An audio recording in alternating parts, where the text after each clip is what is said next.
Y'all planning for this?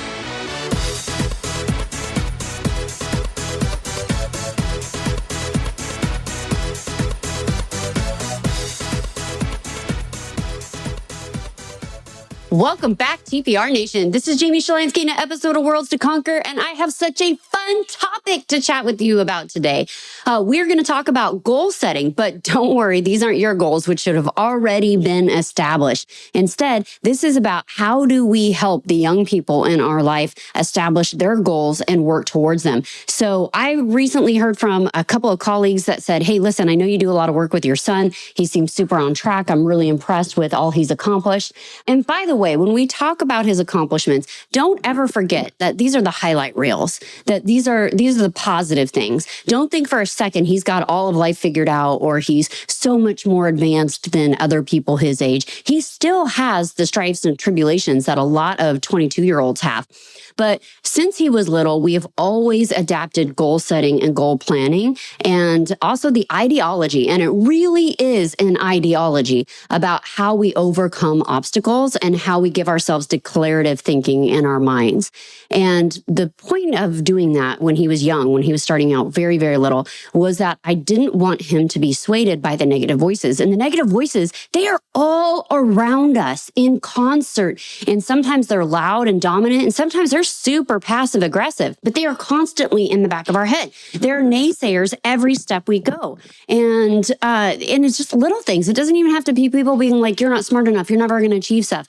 It could be people saying like, hey, you set a fitness goal, but I don't think you're going to be able to achieve it because you have all this. Or somebody going, yeah, I tried that too. It didn't work for me. And so they make these little comments that just eat away and corrode at your self-esteem and make you doubt whether or not it's possible.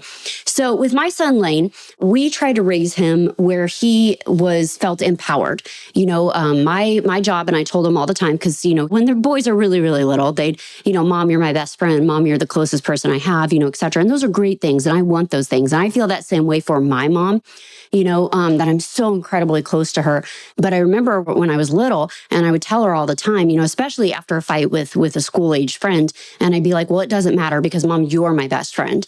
And she'd say, I love that. And I really appreciate you putting that on me, but I'm not your friend. I am your mom, and you're going to go out there in the world and you're going to make tons of friends, but I'm always going to be your only mom. And so this was really important. I didn't understand it as a child, but when I was raising my own son, I got it. I was like, wow, it's really important him to establish healthy relationships, but also know I'm not his friend. I am his parent, and it is my responsibility to make him a happy and whole human being as he moves into adulthood. It's my responsibility as a mom to make sure he has coping mechanisms, skills to adapt, and that he can function as an adult. That is my responsibility. And so when we took that perspective with him, one of the things that we did a lot of times, and it's a complete joke in our household now, is, what are you doing with your life? So anytime that he would spend too much time in doing something idle occupation in my mind, if it was gaming, if it was sleeping in, if it was, just sitting on the couch, because he's a wanderer. So in his mind, he likes to go places. So he could sit on the couch and when he was little and play with a toy guy for hours. Like, we didn't raise him to be entertained by us. And a lot of parents do that today. Like, their weekends are crammed with all the different things to entertain the children. And the children's happiness seems to be the sole focus. And I don't think that makes good human beings. I think that makes selfish human beings. And I see this a lot, especially if parents have a really tumultuous upbringing and they don't have a lot of experiences as a child themselves. So as when they would go into adulthood with their own kids, my assistant Amanda, God love her, but she is this way. She wants to make up for all the sins of her childhood that her parents bestowed on her and give her kids the best life possible. So they are constantly busy. But when they're busy, the kids aren't happy and satisfied. If you ask them what they did this weekend, they'll tell you nothing. Or if they get done with an activity, like she took them gold mining and they did a bunch of gold panning and they said, okay, what's next? Where are we going next? Like, they hadn't even lived fully present in that moment. They were already moving on to that next thing. And I think that isn't a problem with the child. It is a problem with the parenting, because we've constantly engaged them to be like, okay, hurry up, what's next? Hurry up, what's next? And we do this in so many facets, right? Christmas, birthdays, anything in which we're giving a present. We sit you down in the middle of the floor. You've got all of these presents surrounding you and you must hurry up up and get through them, open all of them, taking very little time to acknowledge any of the gifts that were picked out for you. And so we've created this culture of selfishness that I think we really have to take a lot of painstaking steps to overcome as parents. And not just mom and dad. These are aunts and uncles. I'm instrumentally involved in my niece and nephew's life. It's one of my favorite jobs is to be an aunt. And that means as an aunt, we get to love you like a mom, but we get to hang out with you like a best friend and do all that awesome stuff. One question I get asked a lot is, when did we start goal setting with Lane when he was little? About age 6. We started doing it at age 6. And if you have somebody in this age group, it is the right time because they dream. They think they want to be involved in stuff. And yes, it's fleeting, little things, but it's about developing the skill set for setting goals, both long-term and short-term. And so by the time he was in that adolescence age, we began to say, okay, what do you want to do this year? And so maybe his goal was, I wanted to come in 3rd place at track, or I want to learn an instrument, or I want to master this video game, whatever the goals were. Now, here's the number one rule of goal setting. You cannot set somebody else's goals for them. You cannot set somebody else's goals for them. This is incredibly hard. It is harder than you think it is to listen to somebody talk about their goals and not want to tweak, correct, or refocus them, especially if you're an adult doing it to a child. So when you're doing the goal setting, it does not matter what their goals are. They get to articulate them. You get to help them articulate it, but they must want that goal for themselves. Because if the other people are giving us goals, and you see this in company cultures all of the time, when you have teams that don't buy into the goals, they don't feel associated with them, they don't give a about achieving them. And that is all humans across the board. So as a parent, if you set these goals for your kids, if you come in and say, hey, I want you to read 1 book a month, that's 12 books out of the year, that's your goal, and the kid finds no enjoyment in reading whatsoever, they are not going to be attached to achieving that goal. They're going to feel very disassociated with it. They're going to feel very resentful with it. And they're going to feel that goal is now an obstacle between you and them. So it didn't matter what Lane's goals were. If his goals were, hey, I wanted to build this city inside of Minecraft or whatever it was and have it look like X, Y, and Z, he got to articulate what that was. I do know more than 3 goals with children. And even this goes into young adults as well, because once you start getting in the mentality of goal setting, especially if you have the type of environment where learning is fun, where you're having a lot of fun learning and you like to explore new things or take new adventures on, that you can rapidly come up with a ton of goals. And the more goals you have, the harder it is to achieve them. So with children in particular and young adults, I like to keep it at 3, no more than 5. 5 would be kind of the bandwidth of what you need to do. Otherwise, you're not going to focus. So we would start goal setting, and we would do this every single year. We did this as a family in between the sweet spot after Christmas and before New Year's. So sort of the right time, the right season, everyone's, that freshness of a new year comes upon you, and you're thinking of all of the potential that you have out there and the things that you could accomplish. Everything around you is about fitness and goal setting and budgeting. And so you're being fed it by the society anyway. So it just really kind of sweetly falls into that time. So here's how it looks like in the Shilanski household. And this year I wanted to share with you, we're going to do something a little bit different. We are going to invite Lane's friends to join us. So I'm going to tell you why we're going to invite his friends. And then I'm going to tell you what this night looks like and what my goal is by the end of the evening. And so the reason we're going to invite his friends is I am a firm believer that you are the sum of the 5 people you spend the most amount of time with. You are the sum of the 5 people you spend the most amount of time with in a personal environment or professional environment. Whoever you are surrounding yourself with is who you are most likely to become. And you know where I have seen this just incredibly profoundly reiterated across the board is in the rap, R&B, and hip hop industry. I mean, there are some strong and powerful executive men out there in those particular industries that are really trying to change the mindset of young adult men coming up. One of them is Master P. He is phenomenal. If you can listen to some of his talks or how he tries to engage the youth, and he is most famous for saying, you show me your friends, I'll show you your future. Show me your friends and I will show you your future, because we love love to fit in a crowd. No matter how much we want to be unique and stand out, we want to feel accepted and part of a group. And so whoever we are surrounding ourselves with, that becomes the table stakes of how we govern our entire life.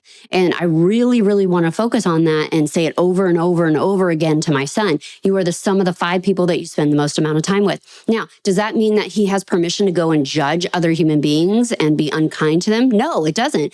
But it does mean that you get to make a decision. You get to say, hey, cool, your path is headed to the right. I'm headed to the left. One thing that we always talked about, and I didn't realize how big of an impact that this had on him until actually just this year, he was talking to me about it, was when he was about 17 years old, somebody from his childhood who he loves, considered him his brother, got addicted to marijuana. It does happen. Marijuana is addicting, and it also became a gateway drug. And so as he was going through these strifes, the friend, I constantly was telling my son, like, hey, you got to love, you got to support, you got to nurture, you got to be there for them.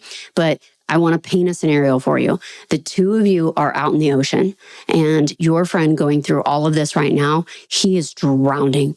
The waves are crashing in on him. He is being drugged down. He is fighting for his life to keep his head above water, but he is getting exhausted. And he's like, yes, Mom, I know, that's why I got to save him. And I'm like, no, hold on a second. You're in a boat, and that boat is dry.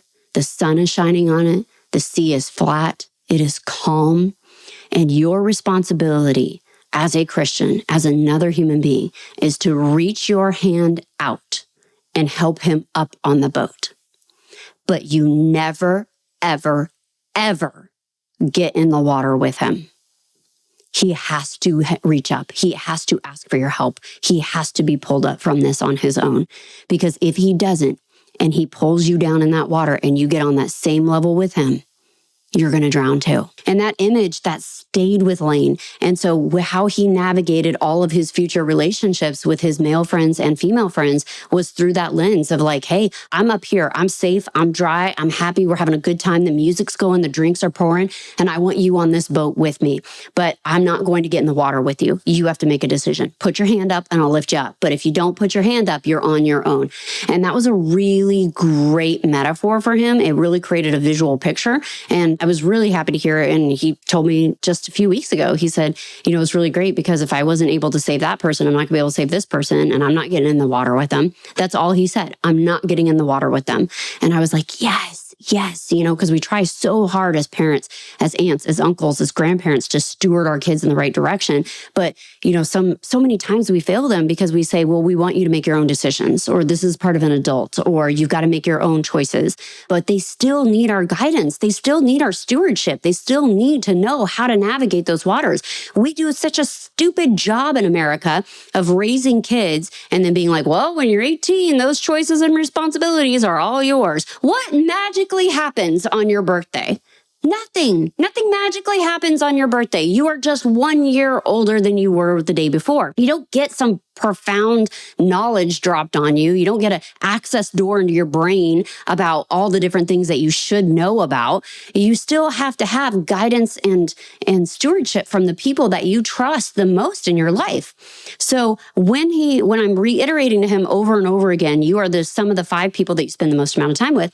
Now he's dating. Now he's meeting colleagues. Now he's got his online friends, right? Everything is online. And so, you get all these different personalities. And one of the things about the gaming world is they develop online relationships that become real relationships, and they meet up in real life, or they meet up on the phone, they talk, etc. And so he's got friends all around the country that he may or may have never met, but he wants to be a good friend too. And so a lot of them, sometimes they're super depressed. Why? Video game is depressing. It's depressing. It's meant, right? It's an addiction game. It's addiction strategy. It's the same as a casino. It's trying to get you to hit a dopamine for your reward system so that you keep coming back to it. So when people aren't gaming, when they aren't getting those rewards, when they aren't getting outside, they're not exercising, they're not eating the right foods, they're doing all those things, they're not getting that hit of dopamine. And so when you get so much freaking dopamine every 2 seconds in a video game and you go out IRL and you're not getting those dopamine hits, now you're depressed. Now you're coming down to this saddened state. And so I want to make sure that he is aware of that even when he's online. So this year, what I said was, hey, why don't you bring, it's his roommate and his girlfriend, and why don't you have them come and partake in our goal setting? And he said, well, I'm happy to invite them, but I'm going to tell you right now, I'm the only one with goals because I was the only one trained how to achieve goals. Now, is Lane the only person in his friend circle that has goals? No, it is. I love my son, but he is not the sun and the moon. He is not the only one in the world that has goals, and he's not the only 22-year-old that has goals. But he, unlike many of his friends, has been given the skill set and taught how to articulate and structure goals. And so when it comes to surrounding himself with those people, these are the two people he's spending the most amount of time with, his roommate and his girlfriend. And so I want them to be brought into this fold because I want to now teach them the skills about goal setting. Now, when I do this, two things are going to happen. One, either now they're going to be empowered to set goals and know how to achieve them, or two, he's going to quickly filter in his mind that these are not his tribe. And that is for him to decide, not for me. And they may have hidden ambitions that they just don't know how to articulate. And if they do, that's freaking awesome. Let's do it. I would be so happy to know that because they're good people. But if not, he's going to start looking at it and say, okay, well, you guys aren't goal setting. So maybe you're not that sum of the five people. And I've got to find people to supplement, not ditch them, not leave them, not talk to them again. But he has to find people like that. My spouse and I are night and day, yin and yang. When they say opposites attract, we are the poster child for that. So one of the questions we get is like, I don't know how the two of you came together. Well, of course, but we share some common principles, right? We both believe in being honest, being happy, and being hardworking. But we both love to learn and we both love to set goals. They're on completely different paths, completely different subjects, but we love to support each other in going to achieve those. Hey, I know this was important to you this year. Do you want to do X? One of the things that was really important to my spouse is to level up in dirt biking. Matthew Jarvis has cost me a lot of money in the dirt biking world as my spouse and him hang out together. And one of the things that my spouse wanted to do is like, hey, I got to level up my game. Like, I want to take some coaching. I want to do these kind of things. And so we set a goal for that. And we said, all right, wonderful, fantastic. How do we go achieve those over this next year? How do we do those coaching lessons? How do we get more riding time? Now, I don't ride. I have my motorcycle's license. But as soon as I got it, I said, wow, that's really dangerous. And somebody who's extremely clumsy should not be on a motorcycle. Once I had my son and his friends come, and what I did was, and this is cheap. This is so cheap, guys, but you got to make it visual and you got to make it like arts and crafts night at your house. So I went to, we don't have a Hobby Lobby, but I went to, where was I? Like a Fred Meyer's or Kroger or something. And I bought some large black poster board. This is the foam board that you would use if your kid told you that their science fair experiment was due tomorrow. And then I got a whole bunch of like glue and glitter and markers. And then I went back and I asked the store manager if they had any outdated magazines that they were going to toss because magazines are now $14. So I didn't want to buy any of those. And they said, yeah, they hand me a stack of magazines, just different subjects, right?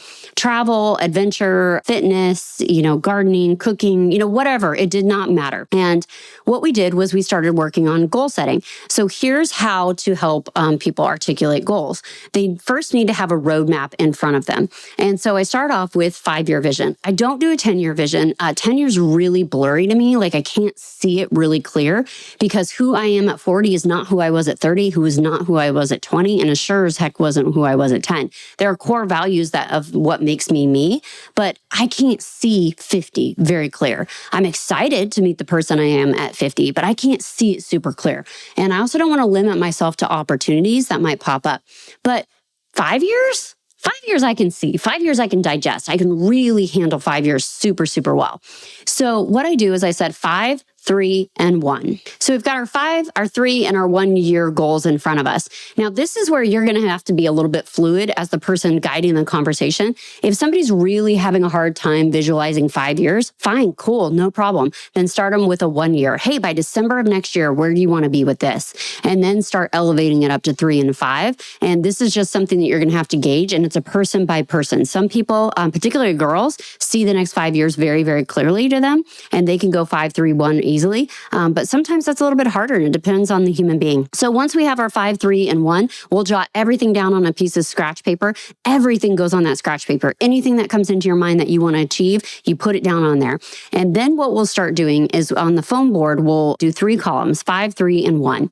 And then I want to start with things that are measurable. So maybe this is a money goal. And the money goal could be savings. It could be earnings. It could be, I want to have this much money in a travel account. Whatever that is, is, and we start with a money goal because those are easier for us to be able to measure and count. It's harder to measure and count other intangible goals. So we'll start with the money goal and have that on a line. And then we'll have an experiences. What are the things that you want to experience? And I always want to make sure I'm keeping a balance between you want to work hard, you want to advance your career, you want to learn things, but you also want to adapt that into having adventures and experiences and living a life worth living. And so we'll do experiences, and then we'll do education. And education can be professional development, and it can also be personal. So maybe this is, I want to learn guitar, or I want to practice languages, or I want to, learn more about chat bot prompts. Whatever your education is can or cannot be tied into professional development. With young adults, they don't always know what to call professional development or what falls into professional development. So I just say, hey, what are you curious about? What do you want to learn about? What do you want to do? And then we'll isolate those. And then this is the part. So remember, you cannot set their goals for them. You cannot tell them what their goals are or what they want to do or not do. But now the second stage is what you do get to help them with. So once they have all those ideas on a scratch pad and they've segregated them into groups of monetary, of experiences, of education, maybe professional development, whatever that is, you want to put that down. And then you want to have them eliminate about 75% of them.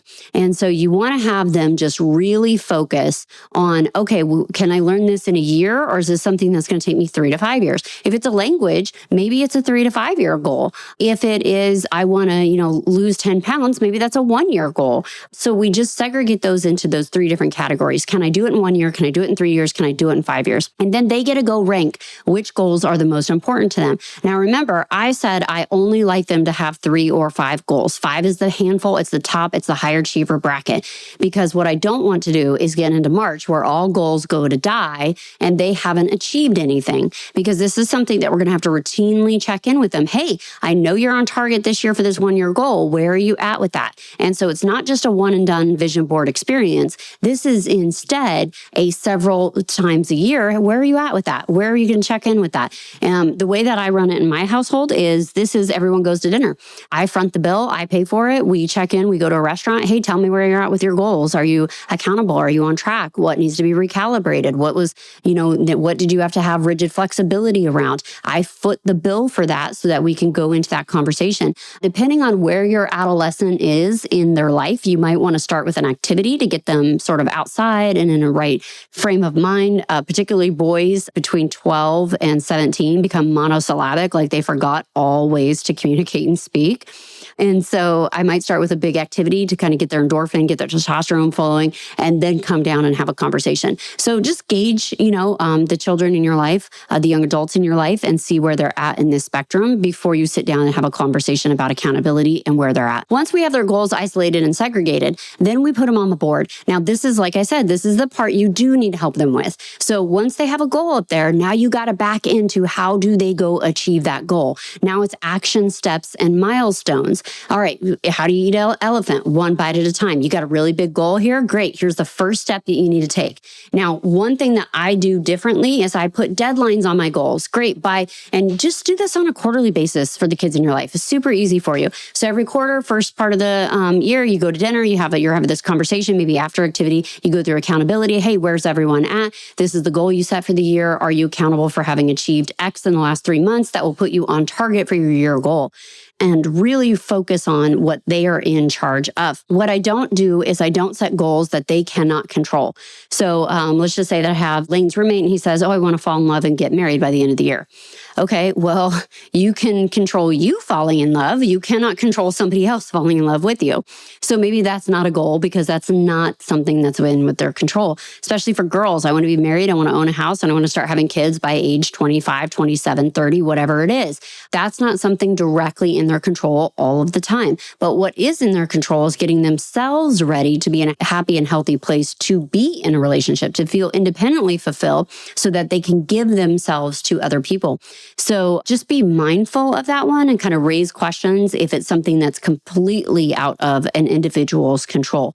In the financial advising space, we talk to our financial planners about this. You can have a goal to bring on 20 clients, but you can't set extreme accountability necessarily around that because you don't get to make that choice. choice. You get to make a choice of how many clients that you see, how many prospects you see, but you don't get to make the choice if somebody is willing to hire you or not. So just make sure you have that, how much control do I have over making this goal happen, filter as you go through and set those. Because the most disappointing are the goals you don't achieve because you couldn't control the outcome or aspects within.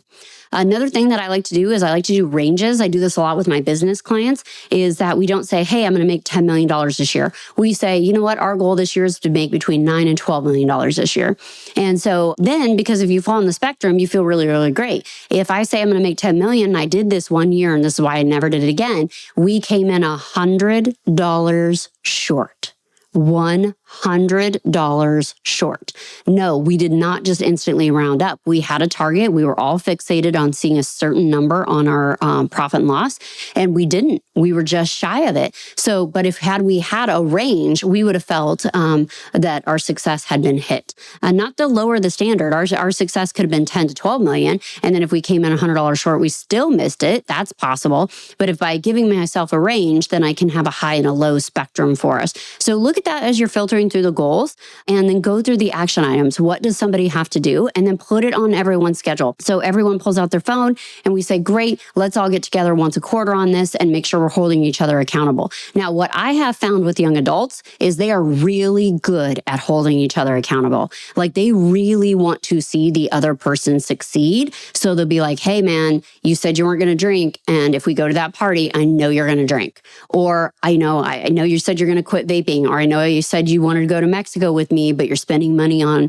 stupid stuff. Maybe you should put that money into the Mexico account. And so they're really good at holding one another accountable. They just need to know how, and they just need to know why they're holding each other accountable. This is a powerful generation. I think they're completely misunderstood. I think a lot of the negative aspects of this generation are overpopularized by what we see on the internet and not what we see with our own eyes. There are some really incredible kids out there, and I am very excited to see the world that they are creating. And it's not the blue-haired kids that you're seeing online with the loudest voice. It is the ones like their parents. They stay off of line and they focus on putting their head down and doing what they need to do. They are the change they want to see in their lives, their homes, their community. It's pretty exciting, and they're going to have so much technology and information at their fingertips. It's going to be just out of this world. I can't even begin to imagine.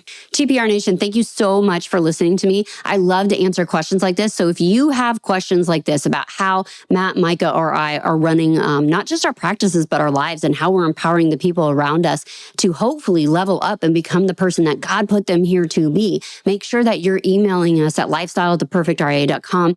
A lot of times we derive our content based on conversations we've had with you, our tribe, and then as well as things that we're seeing online and questions that we're getting asked. So if you have a question or you want to know more information on a certain subject, email us, lifestyle@theperfectria.com. You can also hit us up on primarily LinkedIn. That's where we operate most of our content out of. And just give us a shout out. Just say, hey, listen, have you guys ever thought about talking about X, Y, and Z? We love to hear that. We want to put the kind of content in front of our nation that you want to hear most. And so a lot of times we get asked one question and we'll start doing content just like this. Hey, Jamie, how do you goal set with young adults? We get all these hands pop up and say, oh my gosh, I was just wondering the same thing. Or yes, I've been meaning to do this with my kid. I'm just not sure. I don't want another fight when I'm trying to motivate my teenage or young adult to take action in their lives. P.S. If you do have a kind of a contentious relationship with young adult in your life, don't do the goal setting. Do the whole structure. Tell them everything that you want to do. Send them this podcast. Bring in a third party in a uniform. Pay them $250, $500 to come lead a conversation just like this with all the kids, and it will go over smashing. So if you don't have the type of relationship where you can push and you can prod and you can have a good time goal setting with the young adults, be a part of the conversation. Don't lead the conversation. You can find these people all over. This can sound ridiculous, but this is a great resource for you. You can go on Instagram and find all these little influencers or life coaches, people that do vision boards, and you can pay them a couple $100 to come to your house or to a restaurant, bring all the supplies, and bring everyone together and do this. Don't isolate your kid. Make sure this is a group activity, because what you're doing here is you're doing several layering of psychological activities. You're asking them to look around the room, see who's surrounding them. Make sure they're aligned with people that are focused the way that they are focused. 2, you're giving them the structure to focus their goals. 3, you're giving them the strategy to go achieve those goals. 4, you're giving them a level of accountability to push others towards their personal excellence while pushing themselves. You do not hold somebody else accountable while you are failing to achieve your goals as well.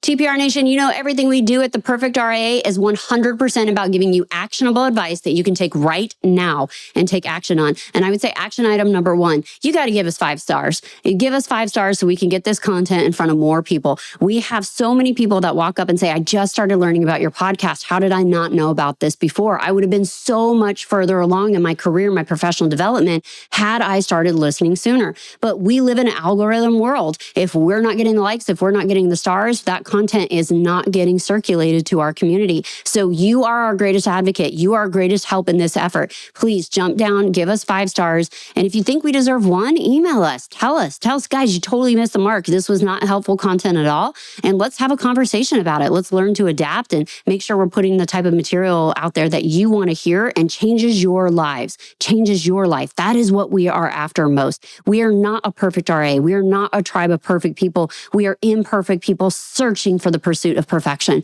We are on a mission to embolden ourselves and empower our audience so that we can achieve greatness. And that greatness we achieve impacts so many lives. We live and operate in the greatest profession in the entire world. Being a financial advisor is the most profound profession because we get to have multi-generational impact on individuals like this.